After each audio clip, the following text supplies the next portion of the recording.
You ask Tiger to solve. This deals with linear equations with one unknown. The final result is A equals 10. Let's solve it step by step. Simplify the expression. Group like terms. Simplify the arithmetic. Group all constants on the right side of the equation.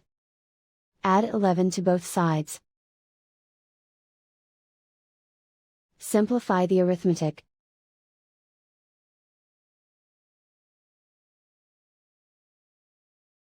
Isolate the A. Divide both sides by 3. Simplify the fraction. Find the greatest common factor of the numerator and denominator. Factor out and cancel the greatest common factor. And so the final result is A equals 10.